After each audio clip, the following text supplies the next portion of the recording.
¿Ahí me escuchás mejor?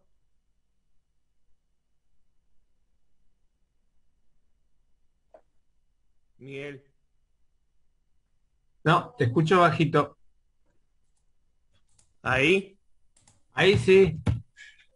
¿Qué hiciste ahí? ¿Ahí me escuchás mejor? Ah, perfecto. Perfecto. Ahí sí.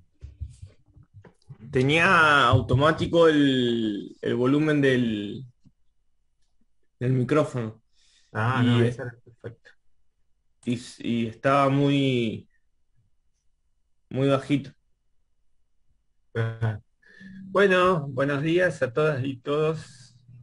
Eh, ya creo que entraron la mayoría. Igual a medida que vayan entrando los vamos aceptando. Hoy vamos a hacer una clase partida en dos. Eh, Hacemos una primer parte de práctica. Ahí Leo va a encargarse de mostrarle unos ejercicios del práctico anterior y después de eso vamos a hacer una introducción a un tema ya nuevo, que es lo que sigue. Luego del campo eléctrico y ley de Gauss, vamos a comenzar a hablar un poco sobre el potencial eléctrico. Así que esa sería la segunda parte de Sí. la clase. Estaría bueno que tengan a mano el práctico. Yo ahora igual lo voy a poner para leer el ejercicio, pero estaría bueno que lo tengan, cosa que vean el enunciado, ¿no? Es el ejercicio 10, 11 y 12. 11 y 12. Voy a presentar pantalla. Eh,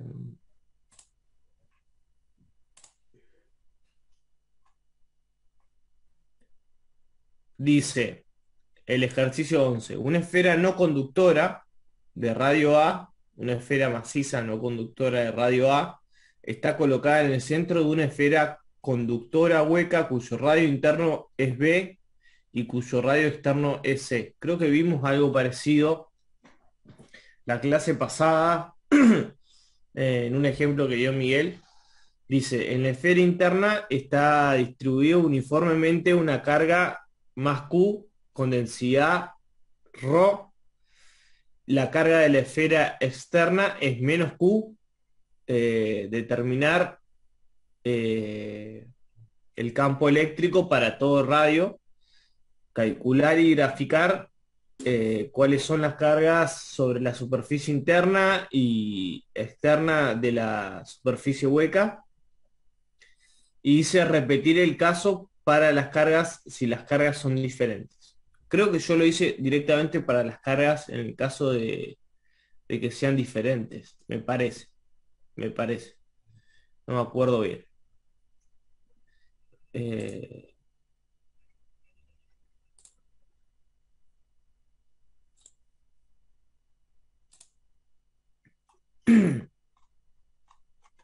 bueno, entonces dice, tenemos que averiguar el campo para este, este dibujito. Acá tenemos una esfera maciza, tenemos eh, una esfera maciza cargada con una carga Q1 más Q1. Después tenemos un espacio vacío, ¿no? Y después tenemos una esfera conductora con un cierto espesor de un radio interno B y de un radio externo C. Y nos preguntan el campo eléctrico para todo R, es decir, desde cero hasta infinito. Lo primero que tenemos que entender es que la esfera interna es no conductora, es decir, que va a tener cargas dentro del interior, no van a estar en la superficie y van a estar uniformemente distribuidas en todo el volumen.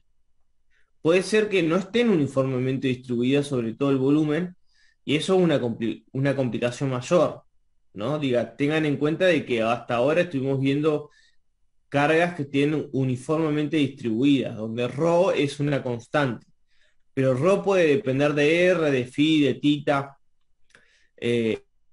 nosotros no le vamos a tomar problemas donde dependa de tita y de phi, es decir, de los ángulos, sino seguramente capaz que dependan de R, en donde haya una dependencia de R y siga teniendo simetría esférica, aunque, aunque bueno, dependa de R.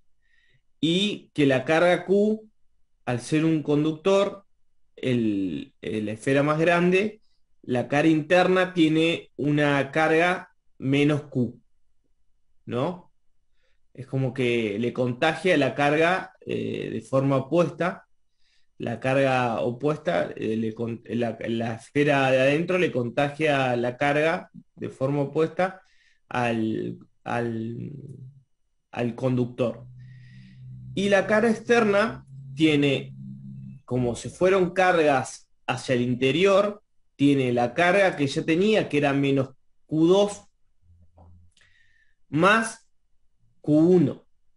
¿Por qué más Q1? Porque las cargas, hay ciertas cargas que se fueron para compensar estas cargas más Q1 que hay en el interior y que se pusieron en la cara interna, dando como resultado una carga menos Q1. ¿Se entiende hasta ahí? Profe, yo no entiendo eso lo de las cargas. Bueno, supongamos tenés una esfera, tenés una esfera no conductora, pero que está cargada. No importa si es conductora o no es conductora, pero está cargada. El conductor lo que hace es como siente un campo eléctrico, al haber un campo eléctrico entre el radio A y el radio B, lo que pasa es que el conductor se mueven las cargas cuando hay campo eléctrico y se van a mover y van a compensar, cosa que, fíjate que, ¿por qué tiene que compensarlo? Porque si yo tomo una superficie gaussiana que sea de radio, eh, ¿cómo se llama? Eh, entre B y C, ¿no? Me tiene que dar, el campo es cero, ¿no? Entonces la carga que tiene que haber adentro de esa superficie gaussiana esférica tiene que ser cero. Entonces, para que se cumpla la ley de Gauss, se compensa con el conductor es como que traslada una cierta cantidad de cargas igual y opuesta a la que está acá, a la que está en el interior. Pues si yo tomo una superficie gaussiana de radio mayor que B, pero menor que C, acuérdense que el campo eléctrico, adentro de un conductor es cero. Es decir, que la ley de Gauss nos daría que la carga es cero. Y para que nos dé que la carga es cero, significa que en el borde, como acá tenemos Q1, en el borde interno del conductor tiene que haber menos Q1. ¿Se entiende? Sí, ahí se entendió mejor. Gracias. Bueno, y como se movieron una cierta cantidad de cargas menos Q1 al interior del conductor, hay una descompensación y esa descompensación se nota en la cara externa apareciendo una carga más Q1, aparte de la que ya tenía que era menos Q2, ¿no? Entonces la carga externa tiene, eh, tiene como resultado, una carga de menos Q2 más Q1, que es entendible, pues si yo tomo una superficie gaussiana de radio mayor que C, la carga neta que hay adentro de esa superficie gaussiana de radio mayor que C tiene que ser la carga de la esfera, maciza más la carga de la que está en la superficie exterior del conductor, que es menos Q2, que sería entonces la carga neta menos Q2 más Q1, ¿no? Eso utilizando la ley de Gauss. Eh, Profe, consulta, pero ahí sí. en el último conductor no da carga neta cero. No, el último conductor no da carga neta cero. O sea, si yo tengo una superficie gaussiana, da carga neta menos Q2 más Q1. Pero ¿por qué no da cero? Y porque hay una carga neta. Ah, está bien, lo dice el ejercicio, ¿no? El ejercicio dice, o sea, pasa que, a ver,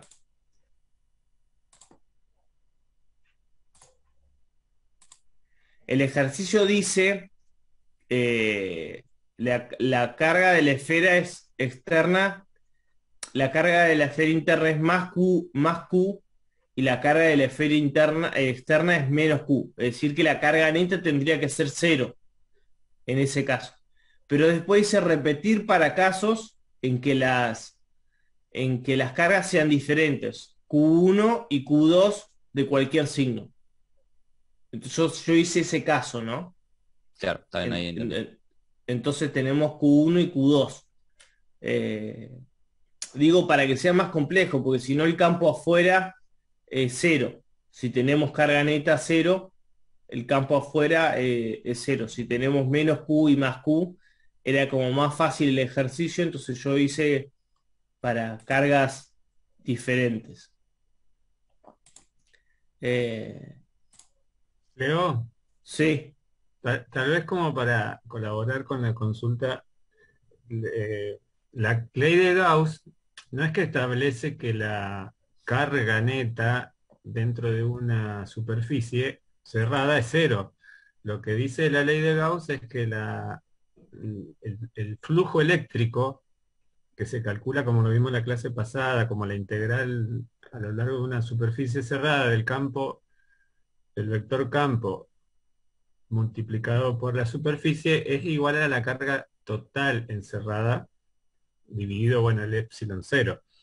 En el caso de la esfera pequeña que está dentro, por una cuestión de inducción eléctrica, cuando tiene esa esfera todas sus cargas distribuidas uniformemente, en el primer objeto conductor que se aproxima, que sería la cáscara que tiene radio entre B y C, se acomodan las cargas de tal manera que lo que dice Leo se compensa, es decir, todas las cargas de signo opuesto a Q1 que están dentro de la esfera se van a alinear sobre la cara interna para compensar por una cuestión de inducción, se atraen las cargas. Todas las negativas que están en la esfera de afuera se van a poner en la cara interna y todas las positivas se van a ir para la cara externa.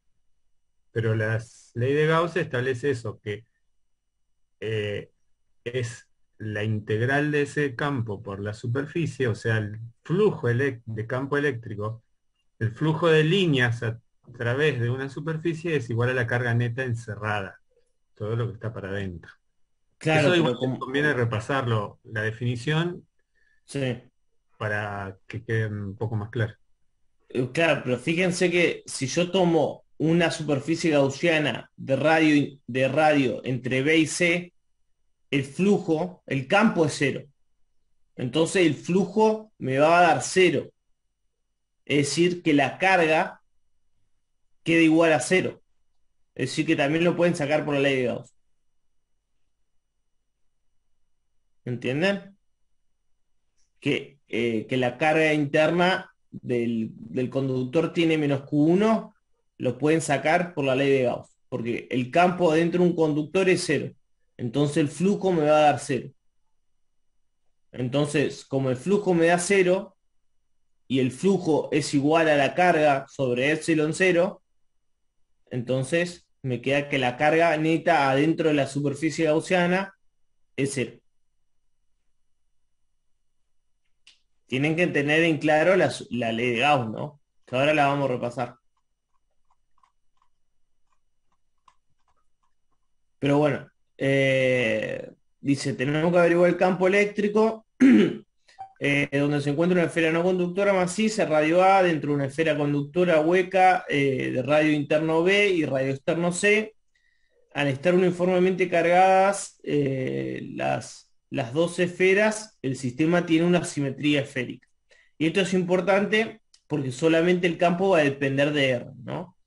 Esto es algo que vamos a ver muy seguido, que es que las cosas tengan simetría esférica para que dependan solamente de R, ¿no? Y podamos sacar el campo afuera del integral y poder averiguarlo. Básicamente, si me preguntás a mí, física 3 es resolver ejercicio de electromagnetismo con mucha simetría, que tiene mucha simetría. En este caso tiene una simetría esférica. Si la carga del conductor de la esfera no conductora hubiese tenido simetría, no hubiese tenido simetría esférica, el problema sería complejísimo. ¿Por qué? Porque ya no puedo sacar a E de la integral, ¿no? Entonces, bueno, eh, tenemos, ahora sí, vamos a ir al punto A, tenemos una esfera, queremos averiguar el campo para R menor a A, vamos a utilizar la ley de Gauss y tenemos que escribirla, que es una función del radio. Tenemos que ρ, que es el diferencial de Q sobre volumen, que es la densidad, es constante, es una constante, y tenemos que averiguar la carga que hay para un cierto radio, ¿no? Porque, o sea, nosotros tenemos la carga que hay en toda la esfera maciza, pero si queremos averiguar cuánto vale el campo adentro de la esfera, tenemos que ver y vamos a tomar una superficie gaussiana de radio menor a A. Es decir, que la carga que encierra no va a ser Q1, va a ser menor a Q1. Entonces yo tengo que calcular cuál es esa carga que encierra, teniendo en cuenta que está uniformemente distribuida. Entonces, la carga Q de radio R', que R' es R menor a A, es un integral de ρ diferencial de B, integrando sobre un volumen, ¿no? Y tenemos que el diferencial de volumen, esto tienen que repasarlo, esto es análisis 2, creo. El diferencial de volumen es R cuadrado seno de tita, diferencial de phi, diferencial de tita, diferencial de R, ¿no? Es el diferencial de volumen en coordenadas esféricas. Entonces tenemos un integral triple en donde ρ puede salir afuera porque es una constante, y tenemos la integral que va a ir de 0 a R', donde R' es menor a A, ¿no? Este integral es básicamente el volumen de una esfera de radio R' multiplicado por ρ, ¿no? Donde R' es menor a A.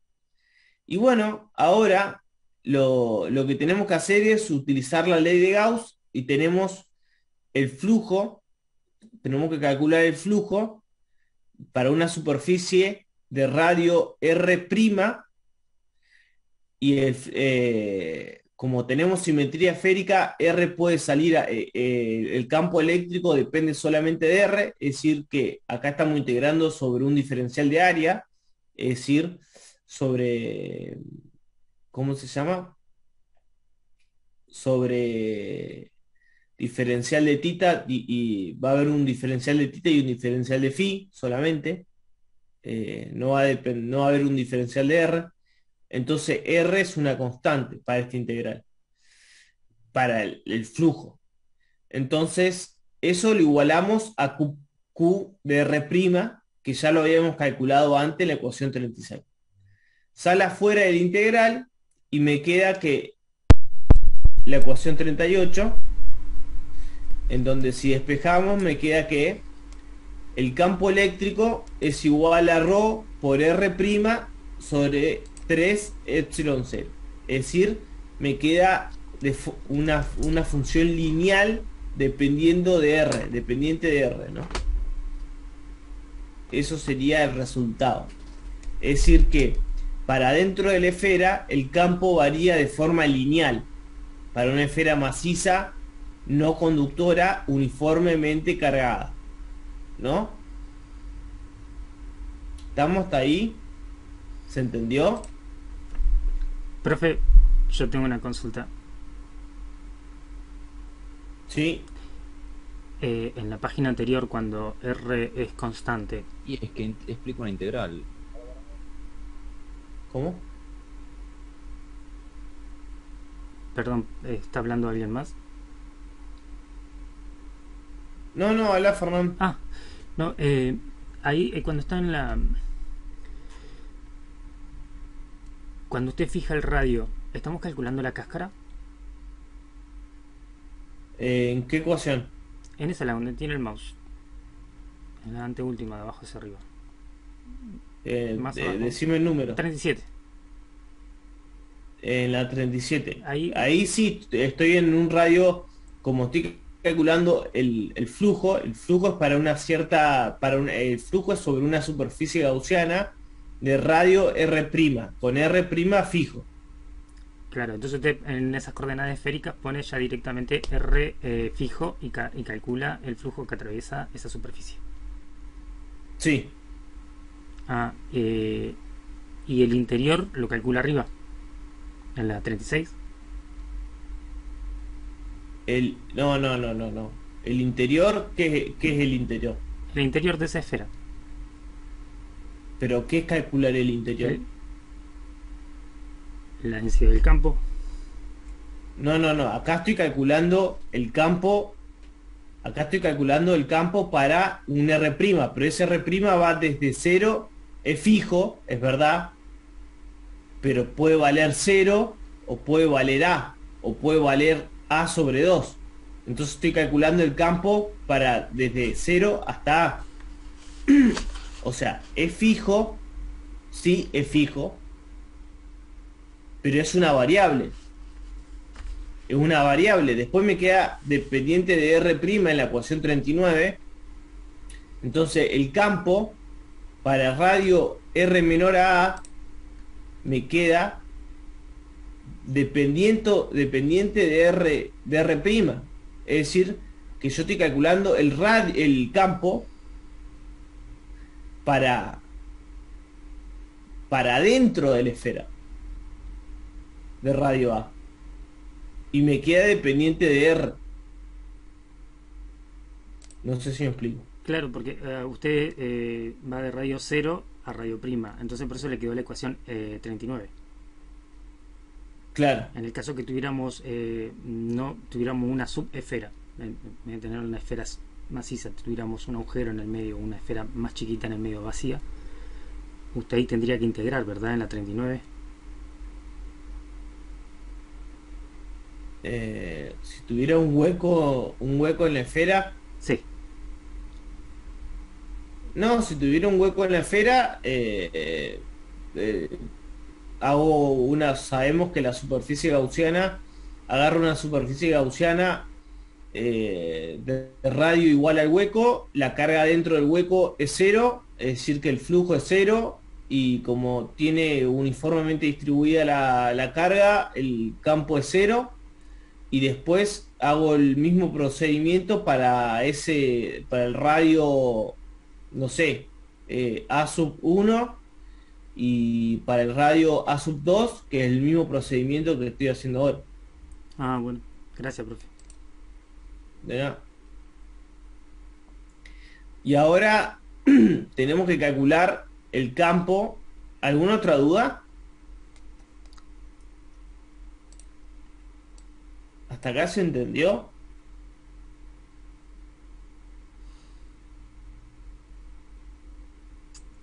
Chicos. Bueno. Ahora tenemos que calcular el campo para radio entre A y B, utilizando la ley de Gauss. Entonces, ahora es mucho más fácil. Lo único que tenemos que saber es que acá me faltó poner Q1. Puse Q, pero es Q1. Entonces, calculamos tenemos el flujo ¿no? Que el flujo es igual a esta integral y como tiene, si está uniformemente distribuida, tiene simetría esférica, entonces sale afuera de la integral, en donde R es fijo, obviamente es fijo, pero después varía entre B y C, ¿no? Digo, para que se entienda. Y la carga neta es Q1, en verdad. Yo ahí me faltó poner el 1, Q1. Y acá sí decae de forma 1 sobre R cuadrado, ¿no?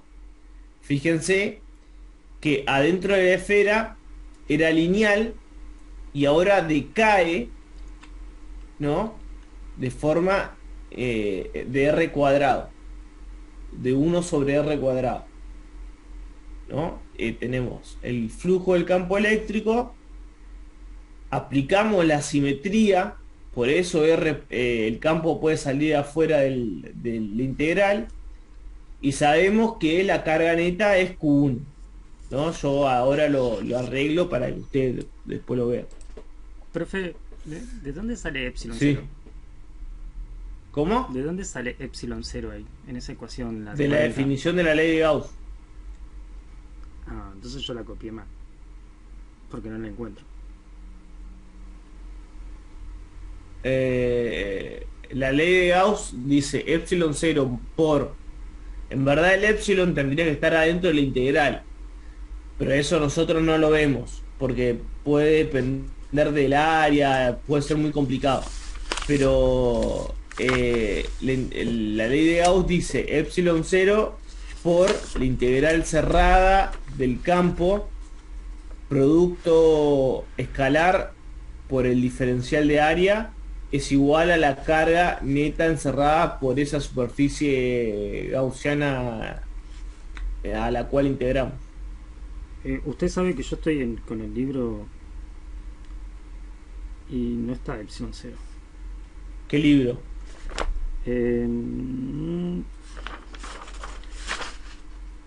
¿Cómo se llama este? El triplet.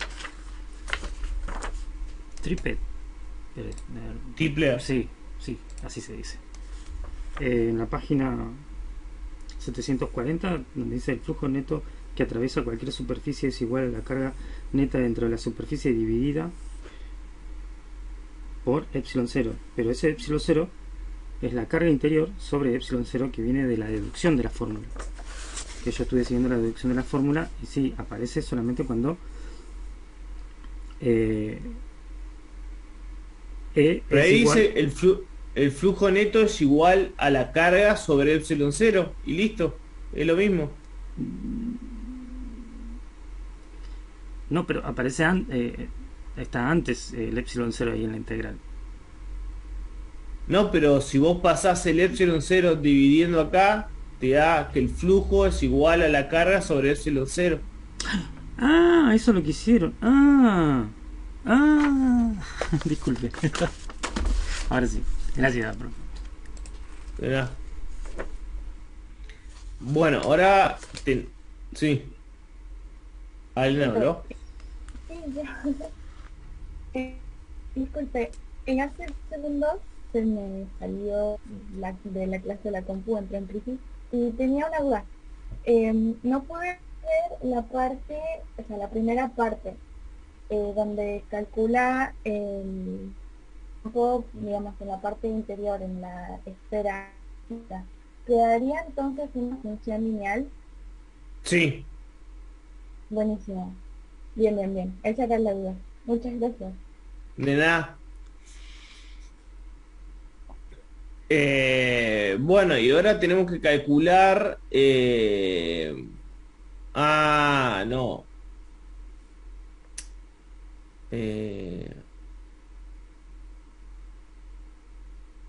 Bueno, acá... bueno, no. Tenemos... perdón, sí. Bueno, para radio entre B y C, acuérdense que el campo es 0 porque es un conductor, ¿no? Entonces nos queda la ecuación 42, en donde el campo es 0 Y la carga neta, como habíamos visto, es cero, ¿no? Eh, y después, para el caso, no lo resolví yo, acá lo puse, para el caso de mayor a C, tenemos la situación parecida a el ejemplo de radio entre A y B, ¿no? Donde ahora R puede ir desde C hasta infinito. Eso se lo dejo como ejercicio, que estaría bueno que lo hagan, en donde la carga neta va a ser menos Q2 más Q1, ¿no? Pero el resultado va a ser igual a 41, a la fórmula 41. ¿Entienden por qué? Porque es básicamente una superficie gaussiana esférica en donde tenemos una simetría esférica, sale afuera la integral L y la carga neta en vez de ser Q1 es Q1 menos Q2. Pero la el flujo da lo mismo, da 4pi por r cuadrado, y bueno, nos queda que el campo entre C e infinito es igual a Q1 menos Q2 sobre 4pi epsilon 0 por r al cuadrado. Ese sería el ejercicio 11. ¿Tienen alguna duda? ¿Algo que le haya intrigado? Yo tengo una duda. Sí. Entonces, entre A y B quedaría dado por Q sobre epsilon 0 4 pi r cuadrado, Sí. pero positivo. Dependiendo de la carga. Yo acá puse Q, pero en verdad es Q1. Y Q1 era positivo, sí. Bien, bien. O sea, entonces adentro sería, o sea, lo tendría que escribir positivo y después para el caso donde sea mayor a C sería Q2. Sería Q1 menos Q2. Bien, gracias. De nada. Profe, cuando el Sí. radio es infinito, no hay, va a tender a cero esas cargas, ¿no? Claro. Eso es lo que tenemos que No, es la carga, no, el campo. el campo va a tender a cero, pero esas cargas, esas dos cargas que vamos a tener de diferencia se pueden resumir en la diferencia de radio al cubo de cada una. ¿Cómo esas cargas se pueden resumir en la La diferencia de radio? Voy de vuelta, perdón.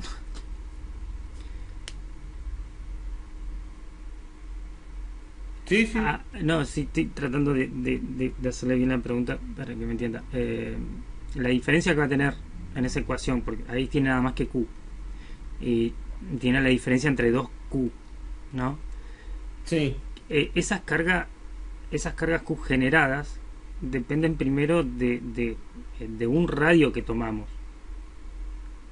O sea, No, son las cargas que hay en las esferas. Por eso las esferas tienen diferentes radios. Sí. ¿Se podría resumir esa ecuación a llegada a la diferencia de esos dos radios en proyección hacia el radio infinito? O sea que se va a conservar siempre la diferencia que existen entre esos radios donde se generan esas cargas. O sea que la propagación al infinito a través del radio ese siempre va a ser con la misma distancia que van a tener una de otra. Pero ¿qué distancia? O sea, es La un distancia- escalar. Sí, es un escalar que sale de dos radios diferentes. No, no, no, no, no, no, no. No, no. Q1 es Q1 menos Q2 es la carga neta. Eso es la carga neta. Eso es un escalar. Sí. Sí, ¿de dónde viene ese Después escalar? tenemos. Ese escalar viene de la ecuación anterior, donde usted integra No, ese escalar viene de que si vos tomás una superficie gaussiana de radio mayor a C, la carga neta es Q1 menos Q2.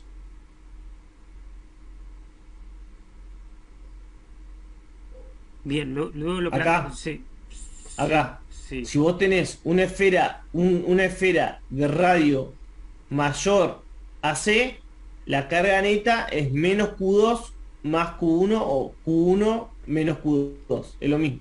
Claro, pero Q1 se genera a través de una esfera de radio A y Q. ¿Y qué puso Q? ¿Y dónde está Q2? ¿También es Q2, Q1? Acá, menos Q2 más Q1. ¿Y dónde está? ¿Y C qué es? Arriba de lo que está C, arriba de esa letra, ¿qué es? El radio, No, no, la letra que está arriba de la C, ¿qué es? menos Q1. Ah, ¿y por qué se llaman igual? ¿Qué es más Q1, menos Q1 y Q2 quién es? No, pero es lo que explicamos al inicio de la clase, que se induce una carga menos Q1 en el interior de la esfera conductora. Y se transforma en Q2. No, el problema te decía, tenemos una carga Q1 en la esfera maciza no conductora y una carga menos Q2 en la esfera conductora. Una carga neta Q1 en la esfera maciza y una carga menos Q2 en la esfera no conductora. Conductora. La esfera no conductora induce una carga menos Q1 en la esfera conductora en el radio interno. Y después, como se trasladaron las cargas hacia el interior de la esfera conductora, eso induce una carga más Q1 en la carga exterior de la esfera, dando como resultado que la carga neta sea menos Q2 más Q1, ¿no? Ahora lo Entonces, entendí, claro, ahí está mi confusión, que Q1 y Q2, claro, no, yo lo había leído mal. Gracias, profe. Para mira, acompañar un poquito esa parte, la carga Q2 es un dato del problema que tiene la esfera conductora de radio interior B y radio exterior C, tiene una carga neta que es menos Q2, dice que es Q2 negativa.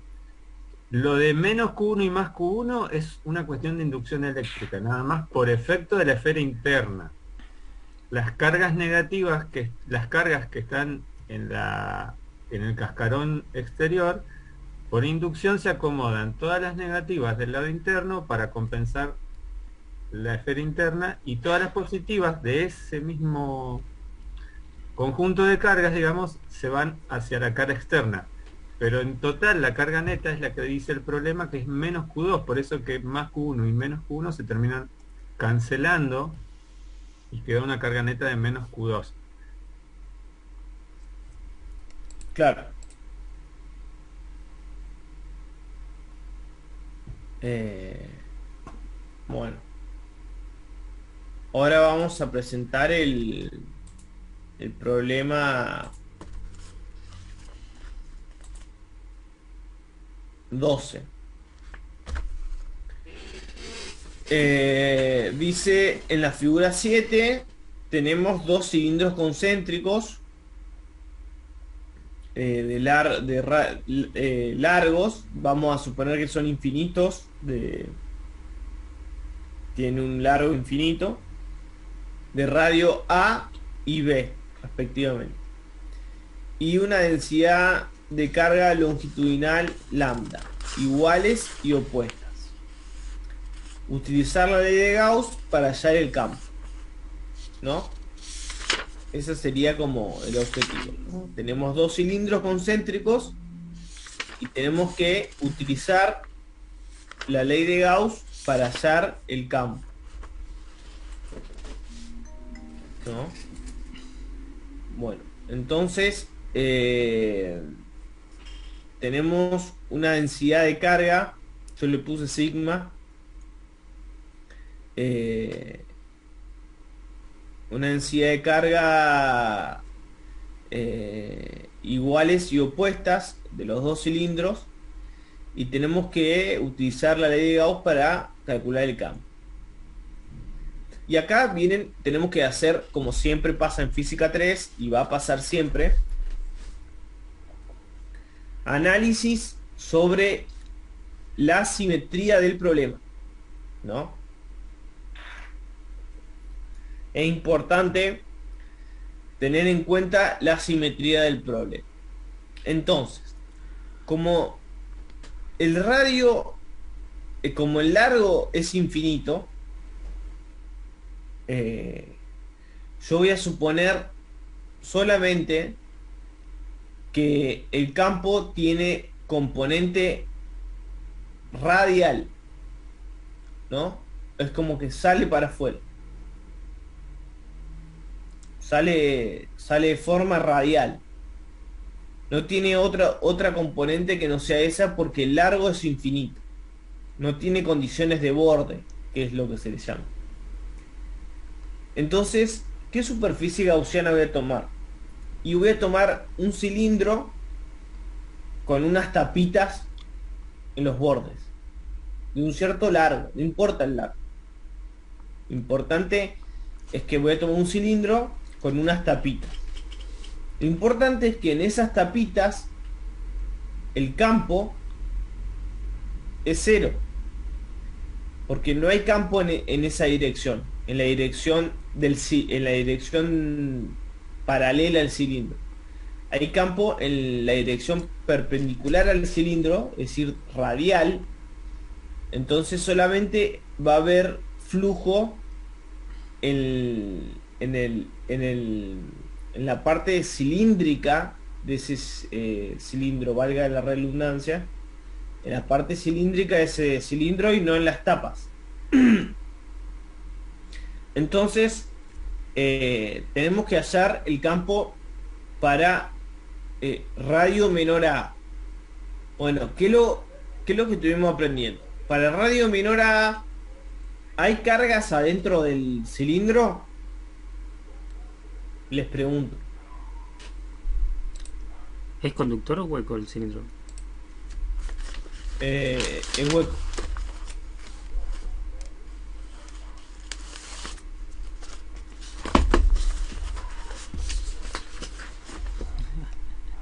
Sí hay carga, profe. No hay carga. ¿Qué? Sí es hueco. No es cero. Sí, no hay cargas. ¿Por qué no hay carga, profe? ¿Porque es hueco? Nada más que por eso.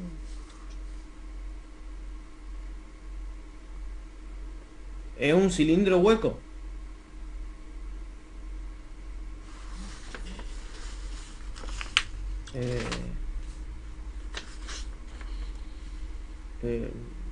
No hay vacío. Entonces tomamos un cilindro en donde tenemos que dividirlo en tres partes, ¿no?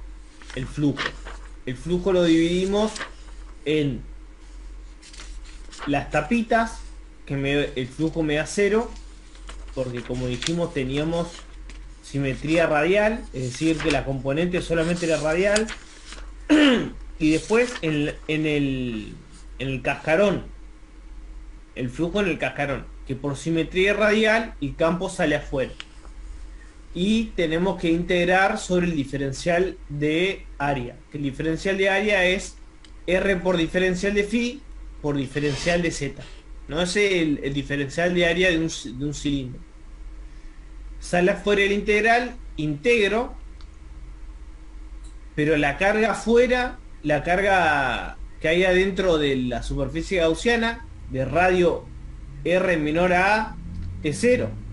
Entonces el campo es cero. Este dibujo no vale, es del ejercicio. Entonces el campo para R menor a A es cero. Ahora tenemos que resolver para R entre A y B. Entonces tenemos que aplicar tenemos que ver, nosotros vamos a agarrar una superficie gaussiana cilíndrica de largo L. L es lo que vos quieras. No tendría que depender de L el problema, porque es algo arbitrario. Entonces la carga va a ser la densidad superficial por L, ¿no? Porque diferencial de Q es igual a sigma por diferencial de Z. Entonces tenemos que el flujo es igual a menos Q, que es igual a menos sigma sobre L, porque el problema nos dice que es menos Q, y tenemos que lo mismo de antes, que el flujo lo dividimos en tres partes: en las dos tapitas, que es cero, porque tiene el flujo es radial, y después en la parte cilíndrica, en donde por simetría cilíndrica, o sea, por simetría radial, sale afuera del integral, es decir, que no depende del ángulo, el campo. Integramos este diferencial de superficie, y nos queda que el campo varía 1 sobre, o sea, es menos sigma sobre 2pi epsilon sobre r, ¿no? En la dirección radial, ¿no? Y hasta ahí entendimos, varía, la función es 1 sobre r, ¿no? Digamos, una constante por 1 sobre r. Esa es la forma en que varía el campo para r entre a y b. Y para r mayor a b, ¿qué es lo que tenemos?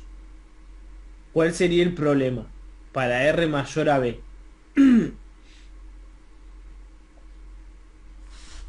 Acuérdense el problema, ¿no?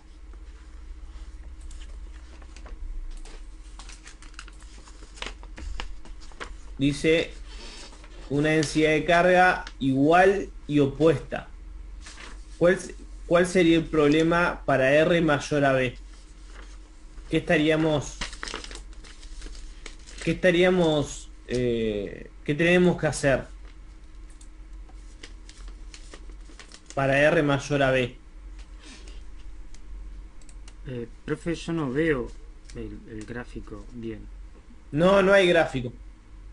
Ah, el gráfico este. Hay una figura que es la figura 7. ¿Dónde es Sí. ¿Dónde está posicionado B? ¿Es el diámetro hasta el caño exterior? Ahí está, esa es la figura 7. ¿Dónde está B ahí? No lo puse, es el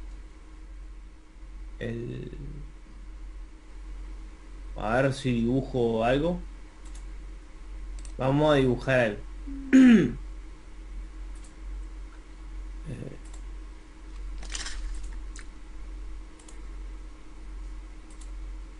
Tenemos, No se considera que tienen espesor las paredes de los cilindros. claro, no tiene espesor. Por eso es que la densidad de carga se asume como lineal, no Claro, no volumétrica. tenemos un cilindro, lo estoy viendo desde desde el frente. Tenemos un cilindro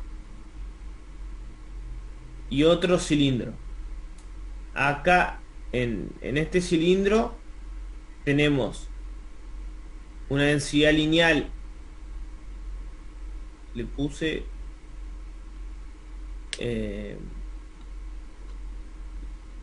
¿cómo se llama? Acá tenemos menos, acá tenemos más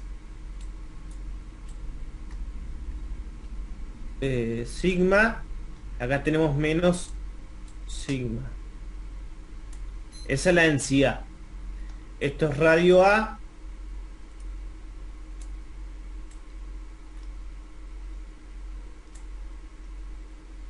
Y esto es radio B. Ah, ahí está el radio B. Ah, gracias, profe. Entonces, Profe, consulta, ¿por qué ahí serían los signos? O sea, el que sea más o menos. Es arbitrario. no, por ese el problema. Dice igual y opuesta. Está bien, pero el orden no lo El dice. orden, no, sí, sí. El orden Claro, lo puse yo, digamos. está bien, sí, sí. Eh, sí, sí, totalmente. Eh, En el problema dice lambda, Leo, no sigma. En el enunciado. sí, perdón. El problema pasa que justo yo acá en el problema puse sigma. No, está bien. Yo para aclarar que donde Sí, lean lambda, en realidad acá está escribiendo sigma. sí, Pero es la eh, densidad de carga lineal. Igual. sí. Eh, entonces, de alguna manera, ¿qué pasa si tomamos un radio mayor a B? Y queremos calcular el campo en un radio mayor a B. ¿Qué superficie gaussiana tomamos?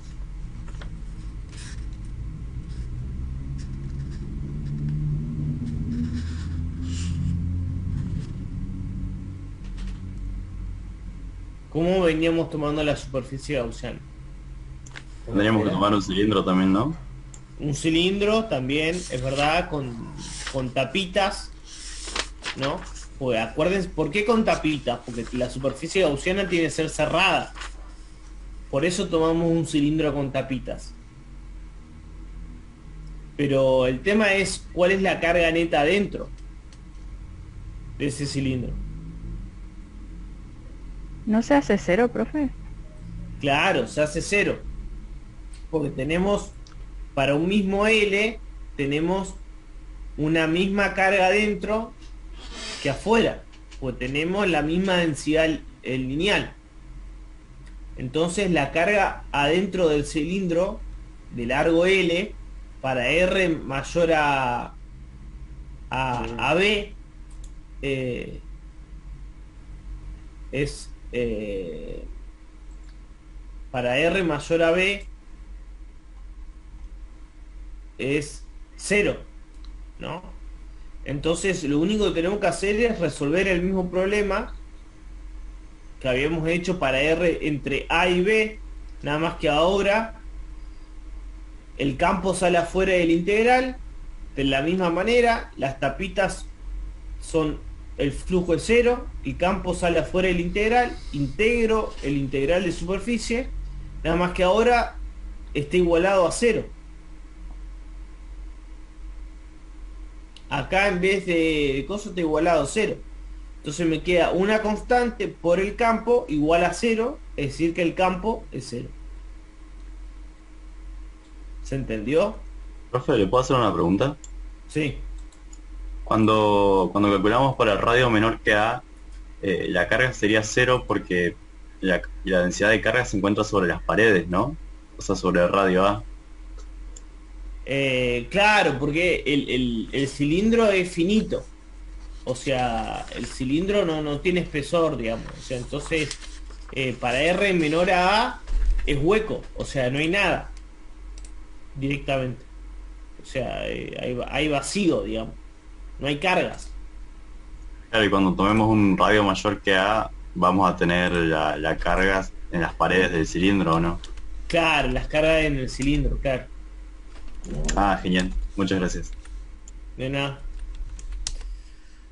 Bueno. Esos serían los dos ejercicios. Estaría bueno que lo revisen. Yo se los podría mandar.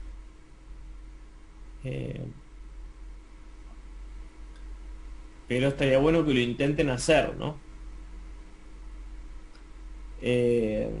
No sé si tienen alguna duda.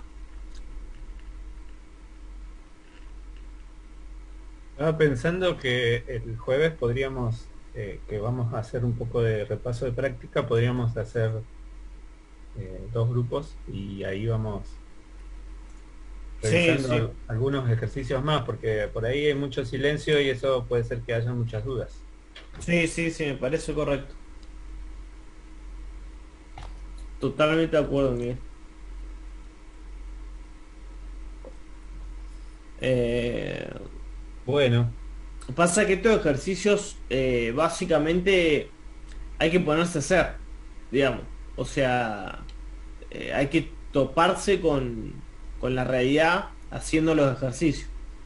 Y para eso hay que hacerlo, ¿viste? No alcanza con mirarlos nomás, entonces estaría bueno que el jueves hagamos una actividad más de práctica, ¿no? sí, perfecto. Proseguís vos, yo Sí, voy a cargar el agua del mate. nos tomamos 5 minutitos por ahí para que recarguen energía y continuamos. Dale. ¿Seguís vos, Miguel? ¿No? Sigo yo, 11 Dale, y 10 sigo. dale, yo Hacemos un recreo. voy a cargar.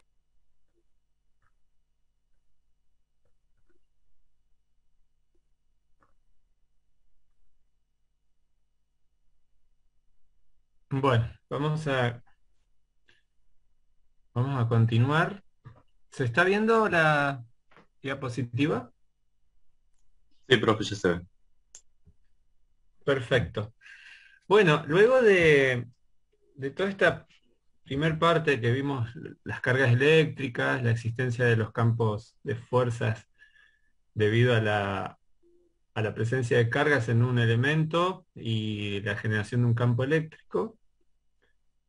Bueno, después vimos esta herramienta que vamos a utilizar, que está costando por ahí entenderla, pero supongo que con la práctica lo vamos a perfeccionar la comprensión del concepto de la ley de Gauss como una herramienta que nos ayuda a calcular el campo en diferentes zonas.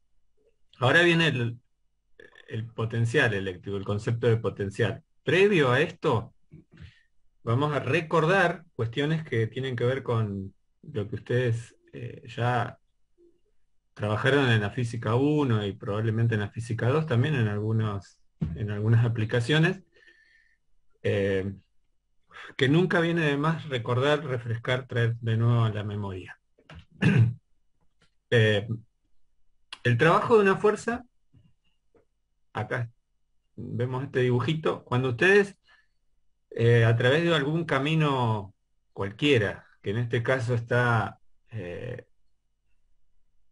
explicado o dibujado a través de una curva azul que dice C, cuando llevan una partícula de un punto que está definido por el vector R1 a otro punto definido por el vector R2, eh, cuando hay una fuerza que es la que genera ese movimiento, ese desplazamiento a través de un camino, definíamos el trabajo de esa fuerza, que era ahí matemáticamente está escrito como la integral del producto escalar entre el vector fuerza y el vector desplazamiento, sabiendo que ese trabajo de la fuerza es justamente lo que aparece como producto de un desplazamiento, ¿no? Si no hay desplazamiento, no hay trabajo.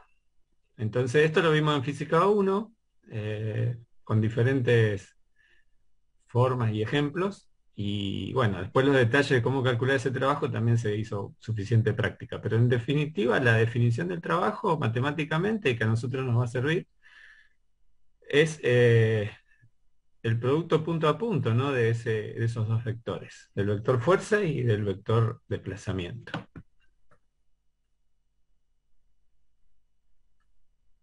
Bueno, sí, la aclaración de Fernanda, por eso lo dije, si no hay desplazamiento o si hacemos un camino y volvemos al punto de partida, que es lo que sigue en lo que viene después, también es cero. Esto queda aclarado aquí, ¿no? Justamente a esa acotación que hace el compañero. eh, Quiero sacar este menú que me molesta. Ahí está. Dice que si, bueno, a veces hablamos de fuerza y podemos hablar de campo de fuerzas. Es similar.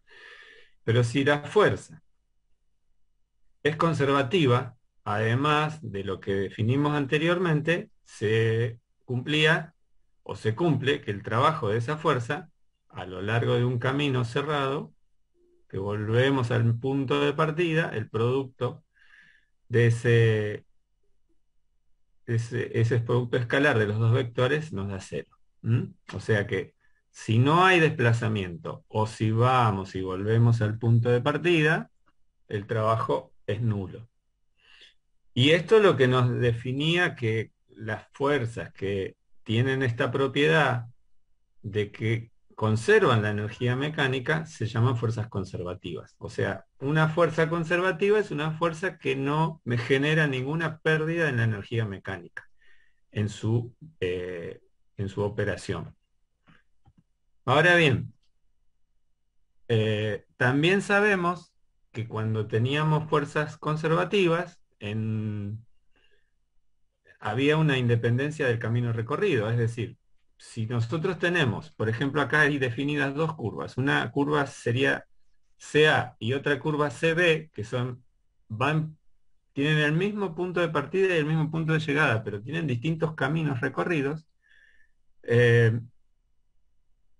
y esa fuerza es conservativa, se va a cumplir esto que dice acá abajo, que el trabajo de la fuerza a través del camino A o a través del camino B es lo mismo. Es decir, la función por la cual vamos a hacer la integración, la curva a la cual vamos a hacer la integración es independiente porque lo que nos importa son el punto de inicio y el punto de llegada.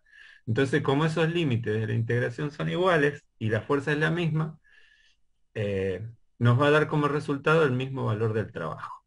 Este es un repaso de conceptos que ustedes ya lo saben y conviene recordarlos un poquito. También había una cuestión de analogía entre la fuerza gravitatoria y la fuerza eléctrica. Esto lo vimos también al principio del cursado.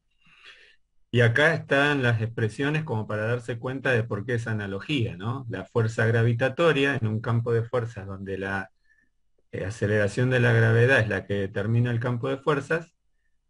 Esa fuerza gravitatoria entre dos cuerpos es la constante universal G por el producto de las masas y es inversamente proporcional al cuadrado de la distancia.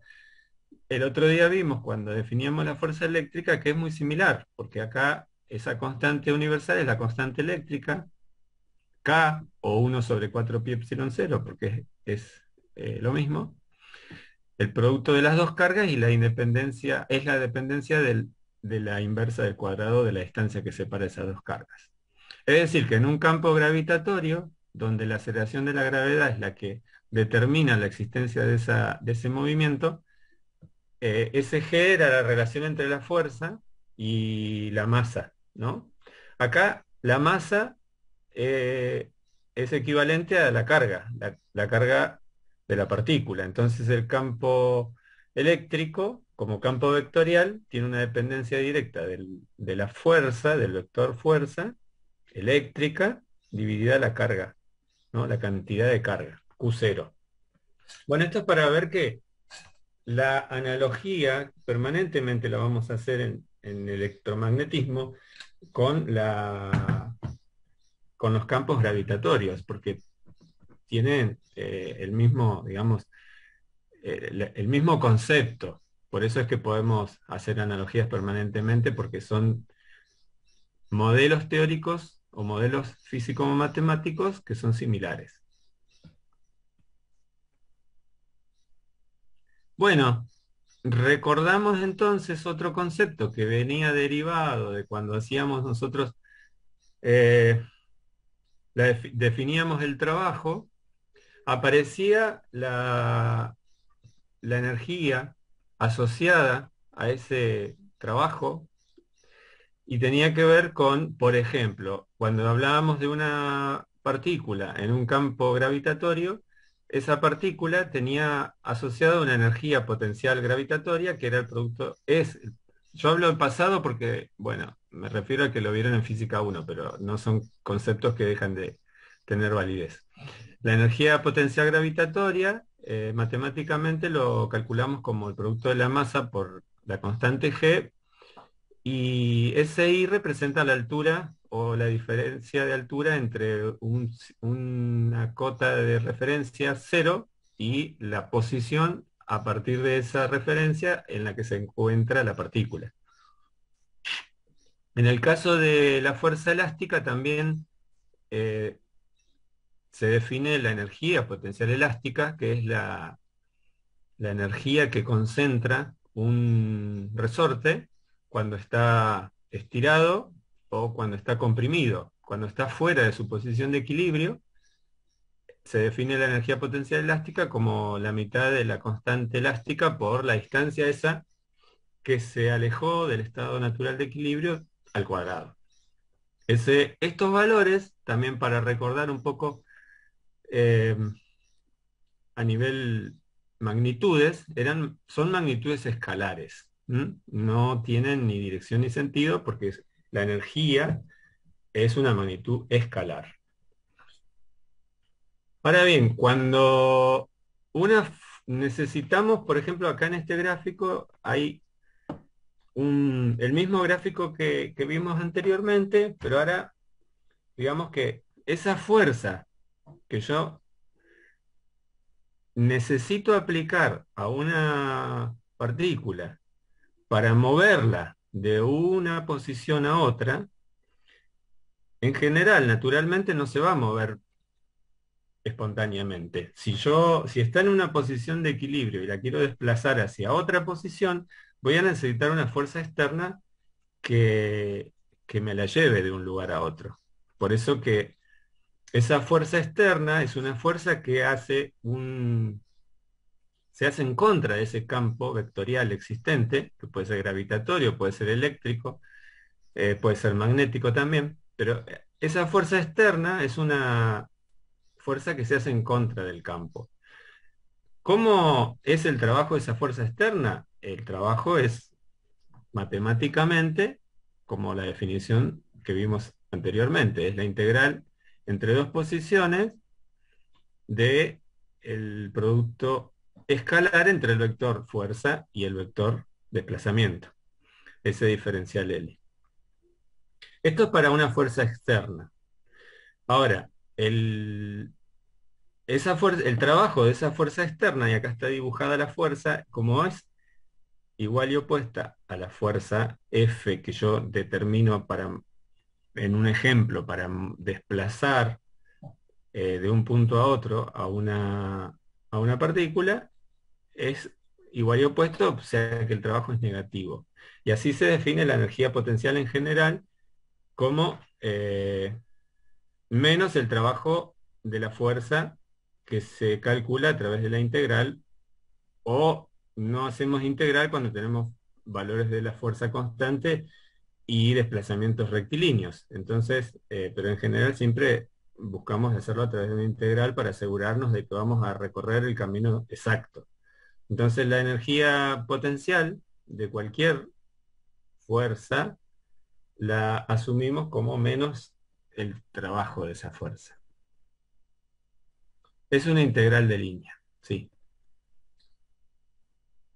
Bueno, hasta ahora recordando conceptos, energía potencial, y esto lo vamos a leer porque acá no hay gráfico, pero vamos a hacer esa analogía nuevamente con las partículas. Por ejemplo, cambiar la posición de una masa alejándola radialmente del centro de la Tierra siempre trae aparejado un incremento de su energía potencial, por lo que siempre requiere de un trabajo de un agente externo. Por ejemplo, si yo tengo una pelota apoyada en el suelo y la quiero elevar 3 metros o 2 metros o lo que sea, yo tengo que hacer o a través de un aparejo o con mi mano o como sea, siempre tiene que haber un agente externo, una fuerza externa que haga el trabajo requerido para aumentar su energía potencial, porque espontáneamente no surge, no se va a mover. El estado de equilibrio de esa pelota apoyada en el piso es ahí.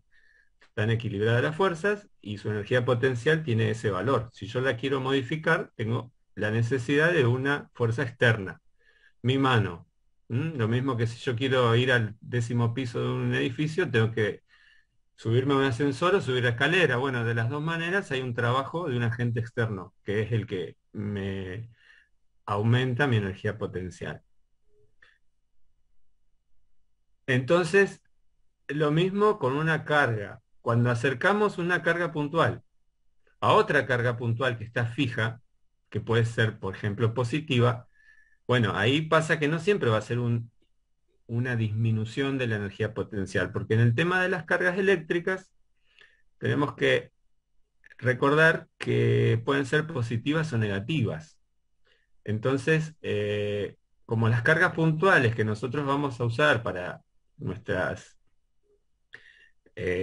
análisis en los modelos matemáticos, esas son siempre positivas, entonces vamos a ver cómo es la otra carga, si es positiva o es negativa. Por lo tanto, esa variación en la energía potencial, a diferencia de las masas, que siempre son positivas, tanto la de la Tierra como la de un objeto que se quiere elevar o bajar o cambiar su energía potencial, acá las cargas pueden ser, las variaciones de energía potenciales pueden ser positivas o negativas dependiendo de los signos de las cargas. Pero en términos generales, entonces, nunca una partícula o una carga se desplazará a un punto de mayor energía potencial si uno las deja en libertad. Es lo que decía de la pelota. Si yo dejo la pelota en el suelo, en todo caso, si le quito el grado de libertad ese que la está del sostén que la tiene, o sea, del suelo, la pelota va a tender a disminuir su energía potencial, va a tender a bajar. Si yo la dejo en la terraza del edificio y la empujo, va a caer, nunca se va a elevar. Entonces, para incrementar esa energía potencial necesito una fuerza externa. Bueno, ese es el ejemplo de la pelota y del edificio, creo que es siempre bueno para aclarar esto. Y ahora, bueno, definimos el potencial electrostático, porque así como hay energía potencial, acá también vamos a tener una energía potencial electrostática, pero vamos a incorporar un nuevo concepto que es el potencial, así, sin la palabra energía, ¿no? Hay energía potencial y hay potencial electrostático, potencial eléctrico. La diferencia, bueno, la vemos acá, ¿no? Si nosotros queremos ver una variación de una energía potencial entre un punto inicial y final, esa variación de energía potencial es la energía potencial al fin del recorrido menos la energía potencial al inicio del recorrido. En general siempre lo hemos hecho así en nuestra física 1 cuando veíamos trabajo de energía, y acá no cambia. La variación de una energía potencial siempre tomamos cuánto tenemos al fin del recorrido y cuánto teníamos al inicio. En ese balance nos da el delta U. Olvídense del denominador, sigamos con la parte del numerador. Simplemente es una cuenta, una resta de dos escalares. Este delta U es un escalar. Ahora, si nosotros esa energía potencial la pensamos en función del trabajo de una fuerza eléctrica, para resolver esa cuenta tenemos que hacer la integral de la fuerza por el desplazamiento, ¿no? Si yo a todo eso lo divido siempre por la carga, voy a encontrar que esta relación entre fuerza y carga ya lo habíamos definido como campo eléctrico. Entonces ahí es donde se incorpora el valor de la carga en toda esta cuestión de fuerzas y campos, ¿no? Entonces se define como siguiendo este recorrido, esa variación de la energía potencial como es la diferencia de potencial eléctrico entre dos puntos, y es el trabajo por unidad de carga para realizar en contra de ese campo eléctrico para ir de un punto a otro.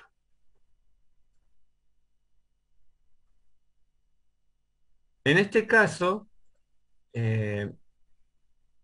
esa carga, bueno, es una carga de prueba que yo estoy utilizando, porque ahora vamos a ver, no sé si lo puse, pero un grafiquito.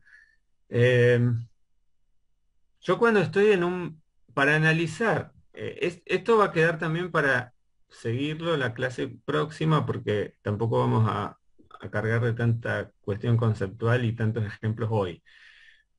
Es una introducción nada más lo de ahora como para definir lo que es el potencial y entender conceptualmente a qué nos estamos refiriendo cuando hablamos de potencial, de energía potencial y de fuerza.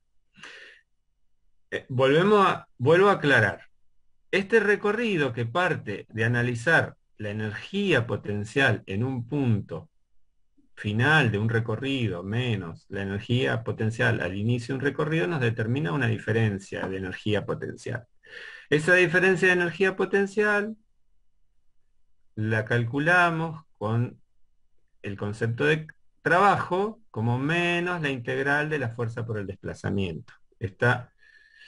Si a todo esto nosotros lo dividimos por la carga, esa carga es la carga de prueba o la carga que yo estoy poniendo que es constante, es un valor fijo en este caso. Si yo divido eso por la carga, voy a encontrar que dentro de la integral me aparece lo que ya habíamos definido como campo eléctrico.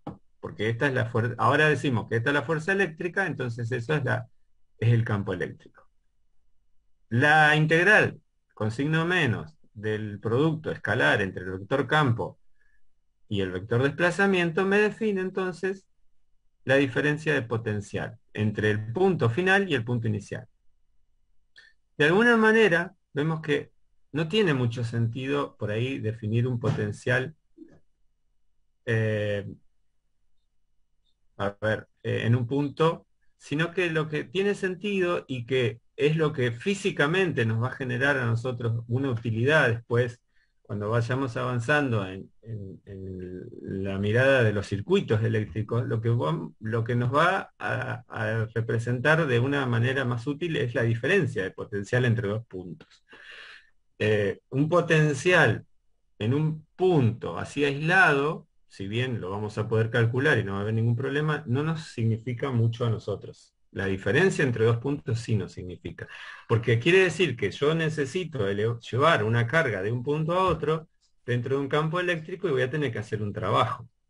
Y ese trabajo es lo que me va a requerir a mí, seguramente después lo vamos a ver en un circuito eléctrico, qué potencia voy a tener que involucrar en ese circuito para poder tener disponible ese trabajo, para poder mover una carga dentro de dos puntos que tienen potenciales diferentes. Pero bueno, sobre esto vamos a avanzar un poco más la clase próxima, así que es como para que tengan un panorama. Por eso es que, bueno, se aclara acá abajo que la variación del potencial entonces es el trabajo por unidad de carga. Ese trabajo es el trabajo que se realiza en contra del campo porque yo tengo que moverla y tengo que hacer una fuerza en contra del campo porque si no, no podría movilizar esa partícula cargada para aumentar su energía potencial. Acá hay una aclaración que tenía que ver con lo que dije recién. Cuando trabajamos con cargas confinadas, o sea, encerradas en algún punto del espacio, en alguna zona del espacio físico que estamos analizando, por ejemplo, ya sea una carga puntual o una distribución de carga,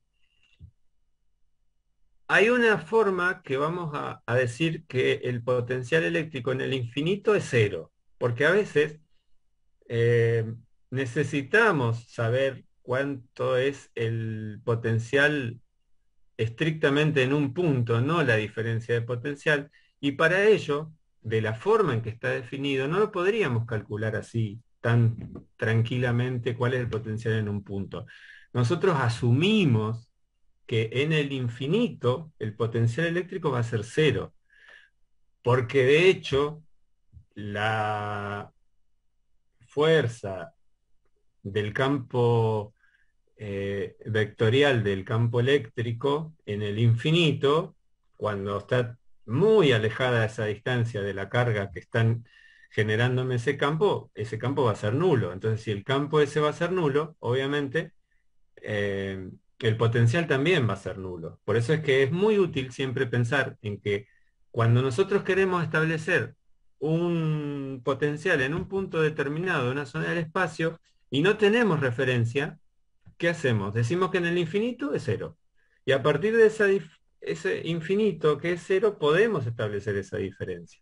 A veces, en los circuitos eléctricos o en los análisis que vamos a hacer, no nos conviene pensar en el infinito y sí nos conviene pensar en un punto que lo decimos que está asociado a la Tierra y que ese potencial en la Tierra es cero también. Entonces ahí podemos calcular nuestra diferencia de potencial, que es lo que tiene sentido físico para nosotros.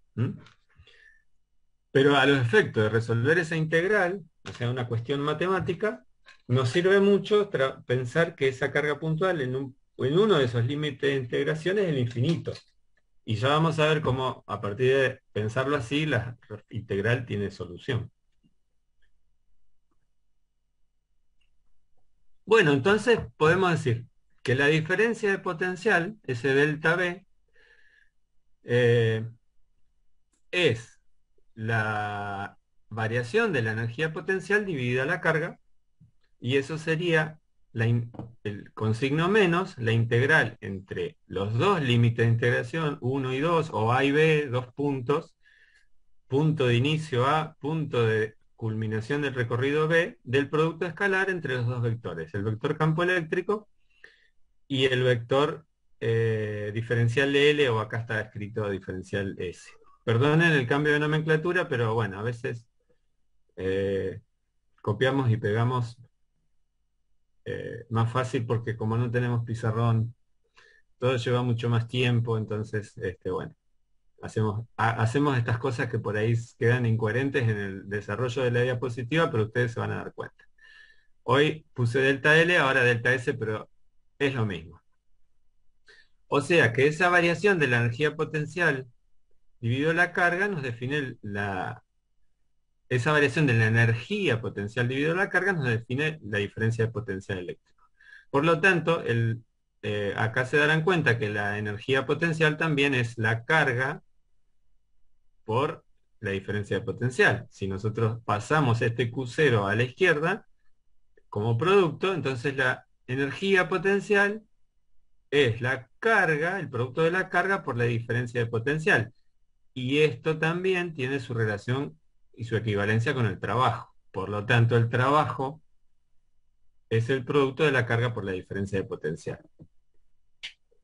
Quiere decir que si nosotros leemos conceptualmente estas dos expresiones, podemos definir que el campo eléctrico es una medida de la relación de cambio en función del potencial eléctrico. Entonces, está relacionado trabajo, diferencia de potencial y campo eléctrico. Y está relacionado directamente de estas expresiones. Bueno, las unidades que surgen en el sistema internacional son el volt, que bueno, a no confundir cuando escribamos, que es muy común que sucedan estas cosas, que uno en el fragor de estar escribiendo, a veces uno se confunde, pero lamentablemente la definición de potencial eléctrico como letra en toda la bibliografía es la B corta mayúscula, y la unidad volt también es una B corta mayúscula, pero bueno, surge de ahí. Por eso es que un volt, si lo vemos desde esta expresión, que el trabajo es la carga por la diferencia de potencial, define como un volt es la relación que hay entre un joule y un coulomb. O sea, el trabajo necesario para que a una carga de un coulomb lo movamos de un punto a otro y que esa diferencia de potencial sea de un volt, ese trabajo requiere una energía de un joule. Y como de esta expresión sabemos que el campo eléctrico también es Newton sobre Coulomb, podemos expresar el Newton sobre Coulomb como si fuera un volt por metro. Es equivalente escribirlo de esa manera.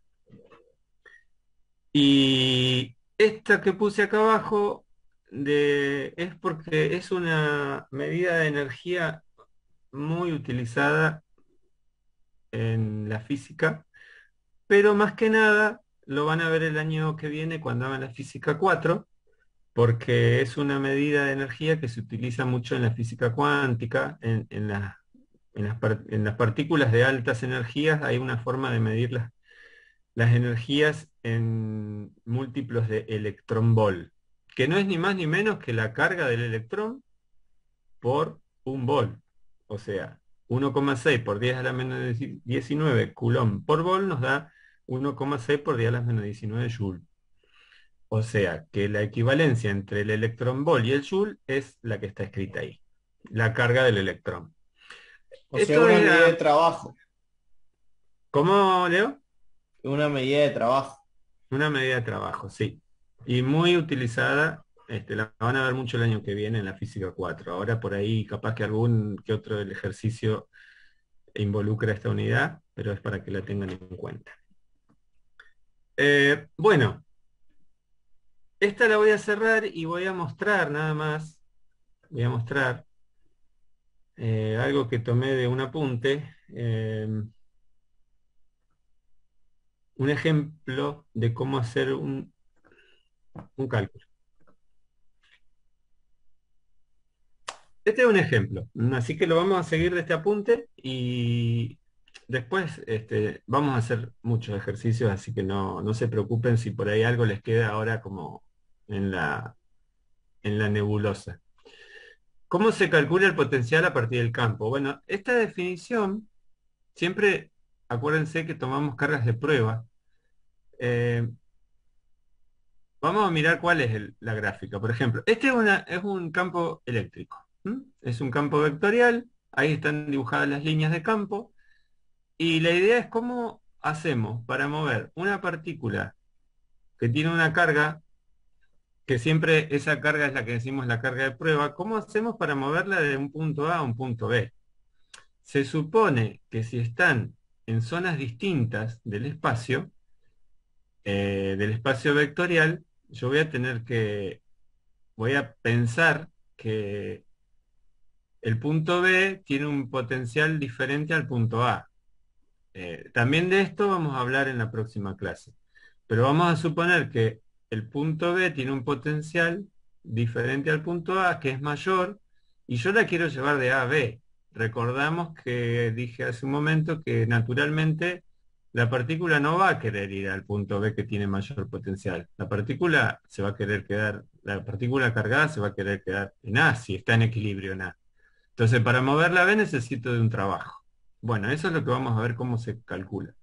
El trabajo para moverla de A a B a esa carga de prueba es la integral entre el punto A y B de esa fuerza producto por el vector diferencial L. Acá pensamos siempre en movimientos cuasi estáticos. Esa palabra cuasi estática, la utilizaron cuando veían los procesos térmicos. No sé si recuerdan que hablábamos de procesos cuasi estáticos, donde en realidad hay movimiento, pero los consideramos muy lentos para no tener en cuenta algo que nos complica, digamos, los cálculos, que son las aceleraciones. Entonces hablamos de movimientos cuasi estáticos. Si nosotros por eso es que, por ejemplo, acá dice que la carga la movemos lentamente. No vamos a hablar de velocidades ni de aceleraciones para no complicar la comprensión del concepto.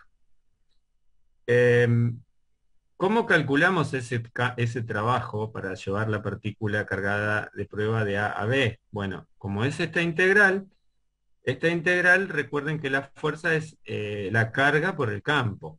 Por eso acá abajo directamente lo que decimos es que ese trabajo que debería ser una fuerza externa es en contra del campo, por eso el signo negativo. Hay que aplicar una fuerza en contra de ese campo y es el Q0 lo saco afuera porque es constante y me queda la integral entre A y B del campo diferencial L. Esa integral es una trayectoria que, aclarando lo que preguntaba un compañero, sí es una integral de línea. Ahora, nosotros sabemos que, por definición, que la diferencia de potencial entre los dos puntos es la relación entre el trabajo y la carga. Entonces, dividimos el trabajo por esa carga Q0 y eso es la diferencia de potencial, que es la integral nuevamente entre el campo y el vector de L. Ahora, si nosotros consideramos que el punto A está en el infinito y el potencial es cero, el potencial que nos queda como resultado va a ser el potencial del punto B. Y ese potencial del punto B, así como potencial, como la magnitud del potencial ahí, no hablamos de diferencia, sino la magnitud del potencial en el punto B va a ser la integral entre A y B, pero considerando que el punto A está en el infinito. Entonces, si la consideración esa la tomamos como válida, el BA va a ser cero. Y el resultado que nos va a quedar va a ser el potencial del punto B. Bueno, si tenemos una carga puntual, si tenemos una carga, esta sería cómo calcularlo. Pero ahora vemos diferentes casos, porque algo que mencionó muchas veces Leo en el desarrollo de su ejercicio, es que la simetría y la configuración geométrica de lo que yo estoy analizando es fundamental. Casi siempre nos vamos a topar con la misma cuestión, ¿no? Acá hay que... Cada caso se analiza. Conceptualmente es lo mismo, pero cada caso tiene una geometría distinta, una simetría distinta y en base a eso lo tenemos que resolver, ¿no? Por eso es que ustedes van a ver en los libros que tanto campo, potencial, eléctrico, cada vez que se, o ley de Gauss, cada vez que se resuelven ejercicios, como que van quedando ejemplos bien diferentes. O sea, una carga puntual, una carga esférica, una carga en una configuración cilíndrica, dos placas paralelas con diferentes cargas a una determinada distancia, dos cascarones, una esfera hueca y adentro una esfera cargada. Son diferentes configuraciones que la vamos a necesitar, obviamente, saberla de esta manera para después aplicarla en, por ejemplo, cuando veamos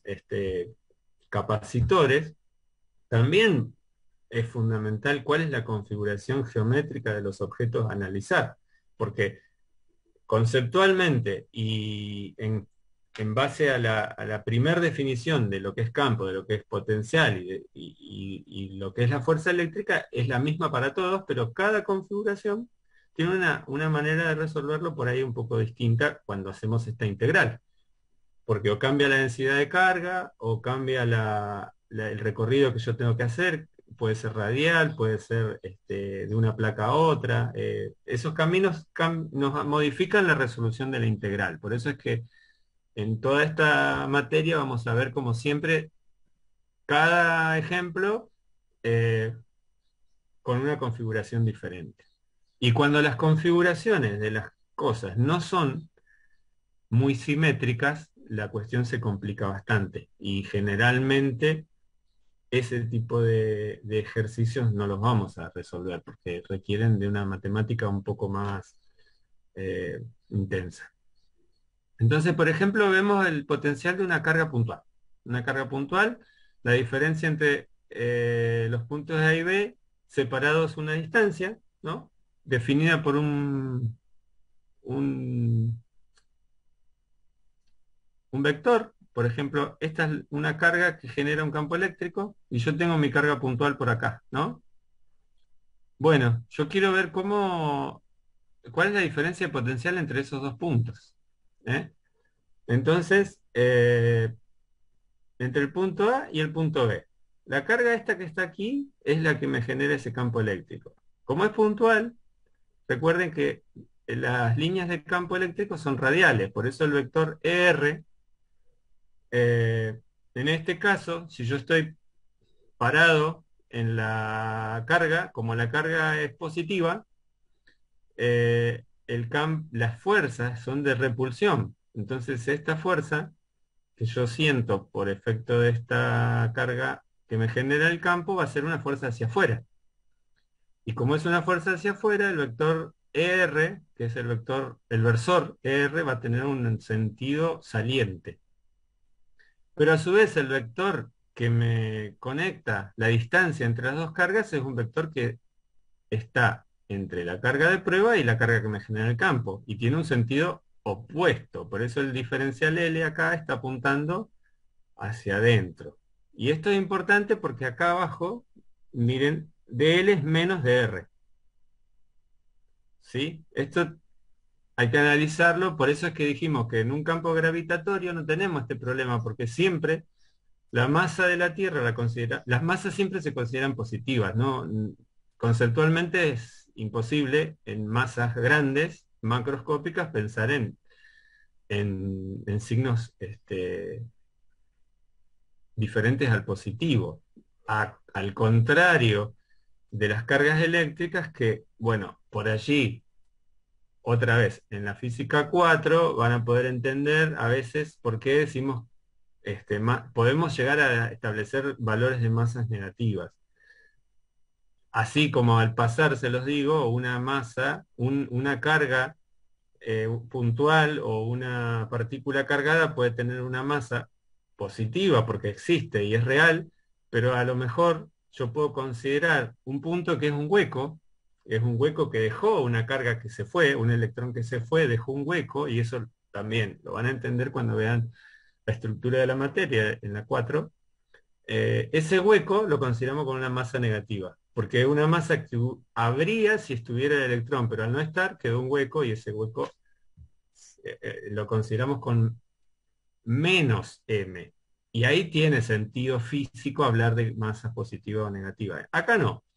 Acá en el campo como tenemos cargas, le definimos. Si es carga positiva, su masa será positiva, y si es carga negativa, su masa la consideraremos. La carga hace que la fuerza eléctrica tiene otro sentido. La fuerza de atracción o de repulsión. Bueno, entonces, volviendo al ejemplo, para la carga puntual, nosotros sabemos que ya esto lo habíamos visto cuando definimos campo. Cuando definimos el campo eléctrico producido por una carga puntual, era K, o 1 sobre 4 pi epsilon 0, por el producto de la carga, era por la relación entre la carga y la diferencia, y el cuadrado de la distancia, ¿no? Ahora bien, si esta definición de campo eléctrico de una carga puntual, que ya la vimos en clases anteriores, la ponemos en la integral, recuerden, vuelvo para atrás, que para saber el potencial entre dos puntos necesito calcular la integral entre el producto del campo por el diferencial L. Si yo pongo la expresión del campo acá adentro, bueno, la carga es constante, estas son todas constantes, la permitividad del vacío pi y 4, lo saco afuera, el signo queda afuera, y queda la integral del versor R por diferencial L sobre R cuadrado. Y ahí ya es más simple calcular esa integral. Si avanzamos un poquito más, este diferencial L tenía un signo negativo respecto al diferencial al versor R, por lo tanto este signo negativo se me va a terminar transformando en positivo. Pero bueno, avanzo con la integral esta, que es la del versor por el diferencial L dividido R cuadrado entre A y B, y la integral de eso es, bueno, 1 sobre RB es menos 1 sobre RA sobre menos 1 sobre RB, ese signo me cambia este signo que tengo adelante, y me queda 1 sobre RB, o sea, la distancia de B menos la inversa de la distancia de A. Pero como nosotros decimos que el RA, que es el punto que yo considero en el infinito, esa distancia se me transforma, esta fracción se me hace cero. Entonces el potencial en el punto B, o la diferencia de potencial entre A y B, me va a quedar como la carga, la relación entre la carga dividido 4 pi epsilon 0 por la distancia. En general, cuando resolvamos los problemas esto, es muy importante establecer los límites de la integración, de dónde vamos hasta dónde vamos, y cuando queremos analizar un punto cualquiera de saber cuál es el potencial en ese punto, recordar que no podemos decir es un potencial exclusivo de ese punto, sino que para poder llegar a establecer el potencial en ese punto necesitamos una relación, una referencia.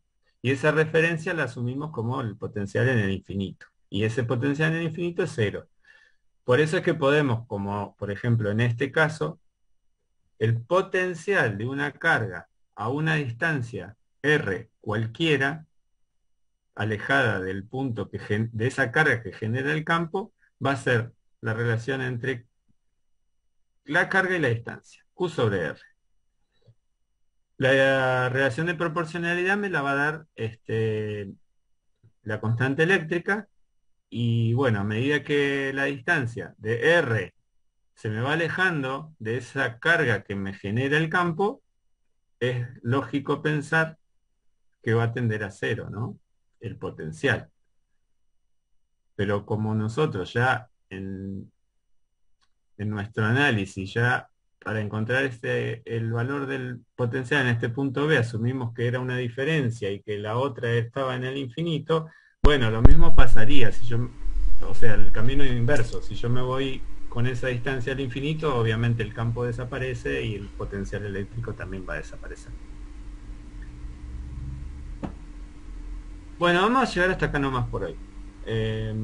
Hay mucho para seguir hablando, pero vamos a ponernos manos a la obra con papel y el lápiz, así que la clase próxima vamos a comenzar con práctica, donde ustedes nos vamos a separar en dos grupos y ustedes van a trabajar con los ejercicios, los vamos a acompañar nosotros y después avanzamos con esto de potencial, porque hay bastante para seguir hablando respecto a esto. Bueno, vamos a hacer también, vamos a hacer práctica y también vamos a repasar algo de potencial, para terminar de repasar potencial. ¿Se entendió el concepto del potencial eléctrico?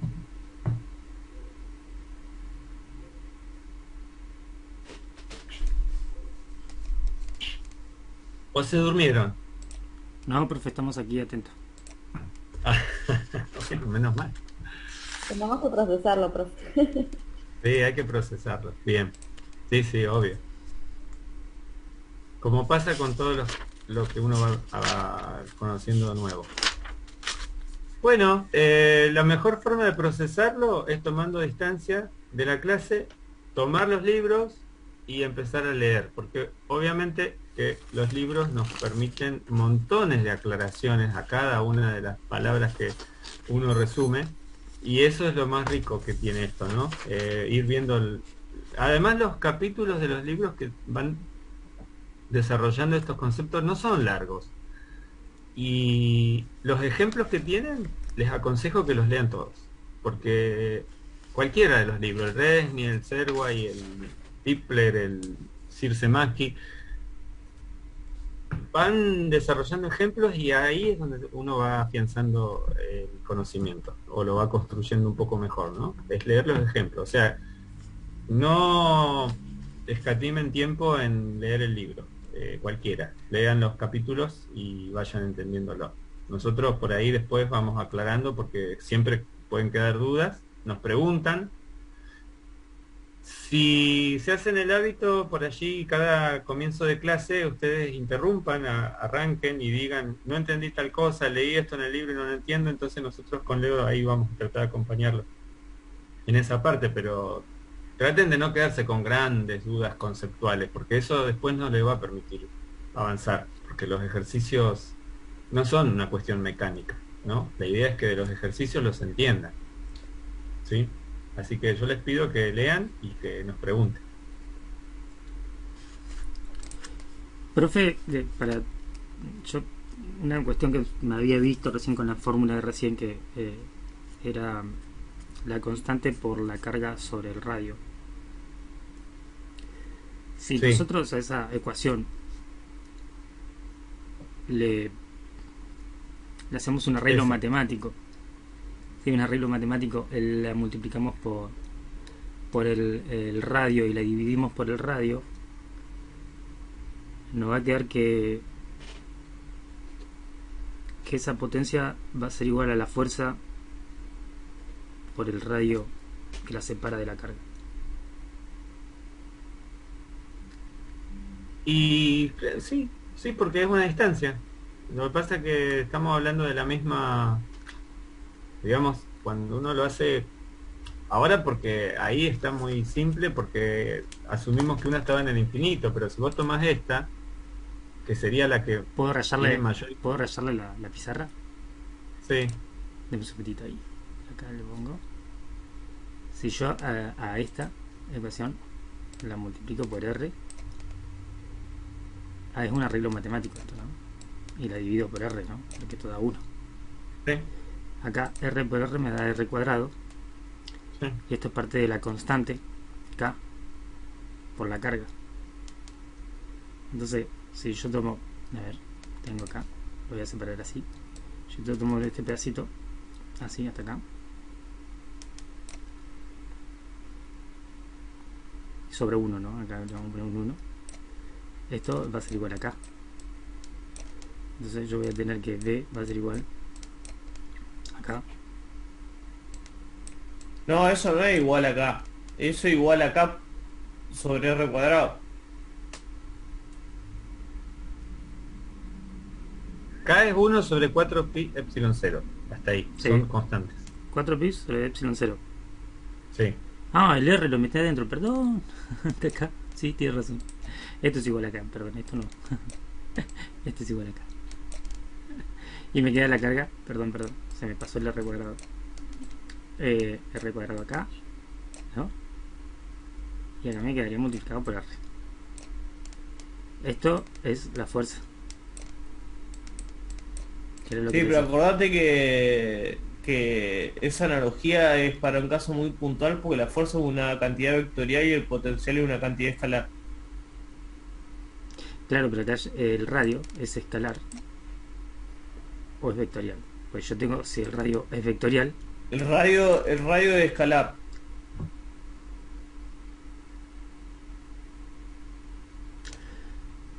Porque es la distancia. entonces esto no va. Listo, no, esa era más o menos la... Voy a borrar todo, perdón. Claro, ahí lo que tenés en cuenta es que uno se puede tentar a hacer lo que vos hiciste, pero para llegar a esto nosotros tuvimos que hacer una integral. Entonces la integral tiene el vector de R. El vector de R es este es un vector, el de R, que nosotros después, cuando realizamos la integral, lo estamos, digamos, lo estamos computando como una distancia que depende del camino que yo estoy analizando. Pero Acordate sale que- de una integral. Sí. Yo no puedo volver de una expresión como la que tenemos sin pasar por una inversa a la integral, ¿no? Tendríamos que hacer toda Claro. una definición matemática. Acordate que la diferencia de potencial es la integral de la fuerza sobre Q0, que es una constante, no importa, por diferencia. Producto escalar por diferencial de L. Es decir, que ya ahí lo tenés. Si lo querés escribir relacionado con la fuerza, ya por definición es eso. Es la Claro. integral de la fuerza por diferencial de L sobre Q0. Q0 es una carga de prueba. Claro. Ah, Lo que vos escribiste lo tenés ahí, acá. Pero de sí, acá, sí, ahí lo vi. Ahí para lo vi. llegar acá, tuvimos que resolver la integral. El camino inverso no es directo. ¿Mm? Sí, ¿Se entiende sí, esa parte? sí, ahí entendí la analogía. Bueno. Gracias, profe. Bueno, bien. Bueno, gente, nos estaríamos encontrando el jueves a las 10 y continuamos con esto.